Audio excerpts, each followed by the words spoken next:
Hey y'all, it's Andrea here at VW Family Farm, and we are going to do a kitchen project today. It's a rainy day here. Thankfully, we finally got some rain, and that gives me a chance to get in the kitchen. I'm actually going to show y'all how to roast peppers and then turn those into spices for your kitchen throughout the winter. And you may be thinking, why do you want to take the time to roast them? Just dehydrate them. And while you can do that, I have done that earlier in this year. You can just take fresh peppers and dehydrate them and grind them. That's fine. But if you roast them or smoke them, which we're going to do that on a later video, something like that, you just make much more of a complex flavor. It just takes it to a whole nother level. So I'm going to show you how to do it in your kitchen if you have no special equipment today. We're just going to use our oven, and that'll take care of all of it. So like I said, later on a video I'll show you how to smoke them and maybe use your dehydrator to do it. But today we're going basic, we're going simple, and so let's get busy. All right, first thing we're gonna do, these are just a few paprika peppers that I harvested. We're just gonna rinse them off because they've got dust and things from the garden. And then we are gonna get us some gloves and get these prepared. Okay, a little disclaimer. I would wear gloves, especially if you're working with some spicy peppers, which I am today because I'm making chili powders and paprika powders and things. So I don't want to get that stuff on my hands because it will linger and you'll feel a deep burning in your fingers like you've never felt before. Believe me. And if you mess up and forget and rub your eyes, you have just pepper sprayed yourself basically. So I would suggest gloves. So you are going to need a cookie sheet, and then I'm lining this with parchment paper just to make cleanup a bit easier. And for the roasting part, let's go ahead and get our oven heated up to 375. That's the temperature we're going to roast at. Then we will dry after that. Okay, so I'm going to go ahead and put these on here and get me a good sharp knife. Okay, so you can do this a couple ways from this point. I am going to, like you can see, I've got a couple bad spots. I'm going to go ahead and trim those off. And then also I am going to take the top off these. I'm going to cut it lengthwise first so I don't lose as much trying to get this stem off. And then I'm going to just pull this out. And I'm not concerned with some of these seeds getting on this parchment paper. And actually some people will roast these and will go ahead and leave these seeds in their powder to make more of a heated powder. I'm going to get most of them off. I don't care if a few remain, but if you want yours as mild as possible, you'll want to gather all these up and get rid of them.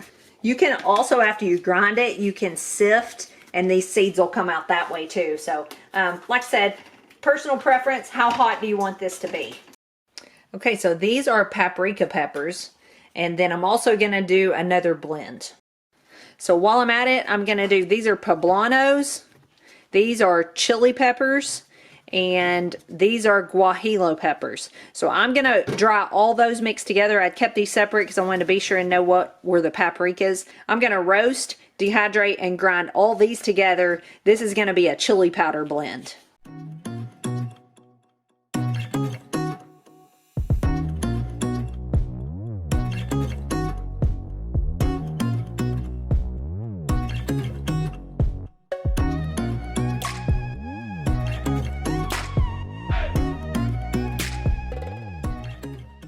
Okay, so I have to remember from time to time as I'm doing things how to do it. And so we actually want to put the cut side down. So I'm going to flip these over. Okay, we're going to roast these at 375 for about 25 to 30 minutes. We want some of this skin to char on these peppers, but we don't want to burn them. So we're going to keep an eye on them. You can see I'm going to have to kind of cock these up a little bit. That's fine as long as you're not squishing peppers under it. So get them in there however you can, 25 to 30 minutes. Okay, so it has been about 30 minutes. You can see they have got some roasted spots on them. These are about perfect. The poblanos back there, you can see they've got some dark charred spots. You want to just start seeing just a few, but if you go too far, these will quickly burn. So I'm going to stop right here, and these are lightly roasted. You'll know they've roasted enough if you can pinch at one end and it pretty much pinches the skin away from the pepper. If it's real sticky and wants to stick to it, you need to roast a little bit more. But you can see this is nice and brown on top. It's perfect. So we're gonna let these rest for about 10 or 15 minutes because these are heated up pretty good to 375. And next step is we're gonna kick the heat down and dehydrate them. So we're gonna let these cool off slightly. All right, so since we are using no special equipment, you could definitely be using a dehydrator at this point, but we are going with just our oven. So we're gonna crank it down as low as it will go. And most likely, if yours is like mine, most standard ovens, that's gonna be 170. So just go down as low, it'll beep like that, and that tells you that's as low as it'll go. If it goes lower, I'd go all the way down to 125 if I could, but most don't. After it's been a couple minutes, and your peppers have cooled off and your oven has time to cool off, we're gonna put these back in the oven. So now we're done roasting, we're gonna dehydrate. So now we are gonna cook all that moisture out of these peppers. So how low your oven goes is gonna play a big factor in how long this is gonna take. If your oven goes down to like 125, 135, 140, this could take about 8 to 12 hours. But mine only goes to 170, so I'm anticipating it taking a lot less time than that. I'm going to keep a check on it. You'll be able to tell pretty close, pretty quickly when they get dried out based on what they feel like and what they look like. All right, so they got roasted. I'm actually out here on my front porch because I don't want to grind these inside and get pepper powder floating everywhere. These are the paprikas. You can see even the ones that still look red are dry. When you touch them, they're not sticky anymore. I've let these completely cool so that I won't have any moisture in there because I don't want them to draw moisture in the jar. So now we are gonna get to grinding. Okay, so I told you guys on the garlic powder video, you don't have to have any special equipment to do this, but you are gonna need something to grind it with. I'm gonna use this. It's a really cheap coffee grinder from Walmart. You can get those online, all kinds of places. They're very inexpensive. I grind a lot of herbs this way that I want just ground into a fine powder like this.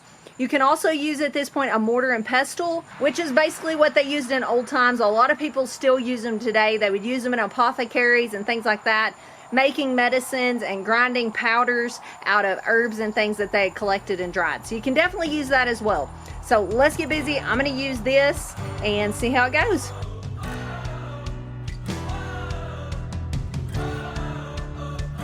They're pretty crunchy, so you can just kind of pack them down in there. I'm gonna put several more actually.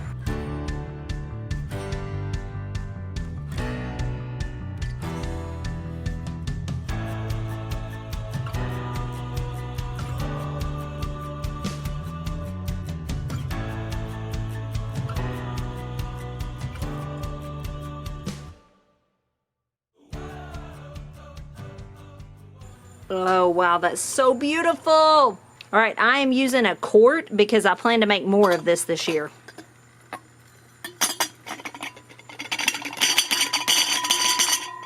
It's kind of stuck in there, so you're gonna need a spoon or you could use your finger or whatever to get that out and then just keep grinding.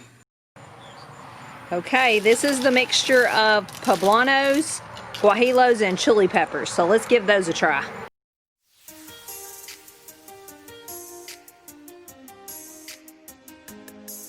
Gonna have to crunch them down in there a little bit.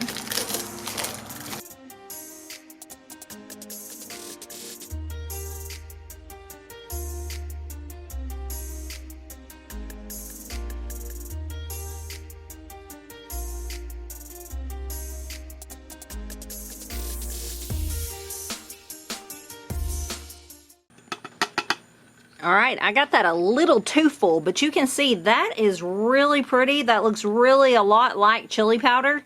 I'm really pleased with that. And it smells like it too. It smells great. All right, so I got them ground. This is the paprika. This is the chili powder. They smell delicious. You can see I'm gonna need quite a bit more to get very much quantity of spices, but that was a small picking, and to be honest, we don't use a ton of paprika. We do use quite a bit of chili powder, so I'm hoping for more of that. I wanted to show y'all one thing before I sign off. So these are actually paprika peppers that I dried in my dehydrator, and that's all I did is dried them, and I'm waiting to grind them. I liked how I did this today a whole lot better. You can see how bright red these are. The depth of flavor I just think is going to be so much more with this. I can already smell it. They smell totally different when they were drying. Just the roasting just did something that just made them smell so good. My house has smelled amazing. And you can just see how bright red these are. And then this is like a deep, almost burgundy. I'm way more pleased.